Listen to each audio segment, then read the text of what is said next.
Hey everybody, this is Shane with another toy review. I have another Transformer today. This time I am reviewing the Generations line Fall of Cybertron Optimus Prime. Now, there's some things about this figure and some things about this figure I don't like. Let me go ahead and say the things I don't like about this figure first. Go ahead and get them out of the way. Number one, compared to the War for Cybertron Optimus Prime, this one's smaller. And both of those are Deluxe class. Yes, this is a Deluxe class Optimus Prime. And to me, both his vehicle form and his robot mode, he is barely a little bit bigger than like a Scout class. And to be honest, that actually does annoy me. Number two, this figure retails for about $15.50. Even a couple years ago, a Deluxe class was typically $10 to $12. So these have gone up a good bit. Now I got my cons out of the way. Let me go ahead and give some pros. Number one, both of his modes, vehicle and robot, look great. He actually looks really good. And the other one, this is one thing I do like about this one versus the War for Cybertron Optimus Prime, is this one is actually easy to transform. The one from War for Cybertron, I love the way he looked in both modes, but he was a royal pain in the ass for a Deluxe class Optimus. Now, for his transformation, it's simply as follows. Number one, remove his ion cannon. Number two, you can go ahead and pop out the feet. Fold them out. While you're at it, you can go ahead and pop out his feet.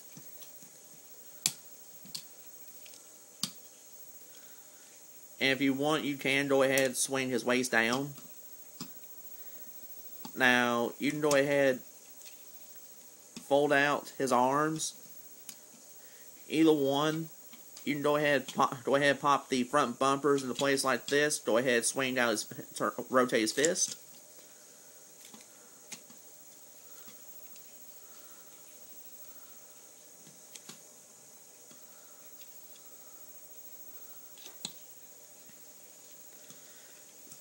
Then at this point, simply fold this piece out, fold it back, and it will bring up his head. You will feel it pop into place. You can go ahead and fold down his smokestacks.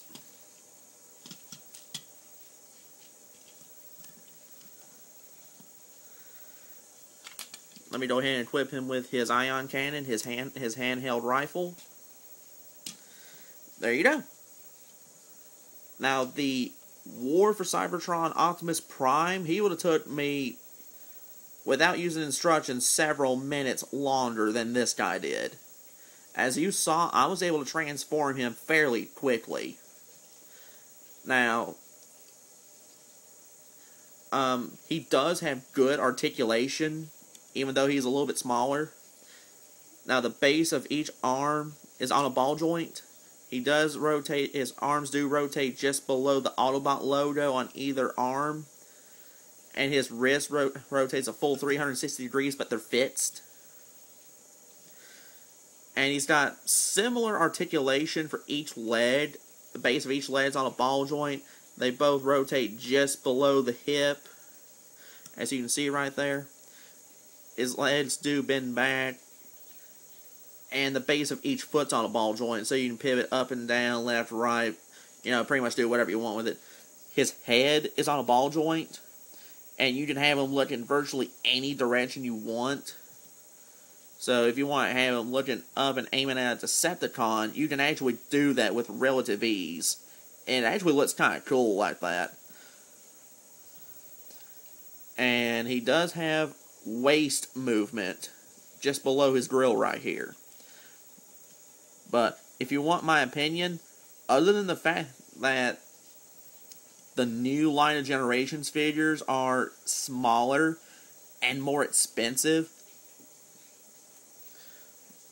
other than those two complaints, I actually really like these new Generations figures. Hopefully I should be doing either the Jazz or the Shockwave pretty soon. I got a buddy of mine who's supposed to be bringing me one soon. But my opinion, he's definitely worth getting. If you like Optimus Prime, get him. If you like Fall of Cybertron, get it. But, I mean, overall, this is a dead, solid Optimus Prime. That's my quick take on Generations, Fall of Cybertron, Optimus Prime. Have a good day.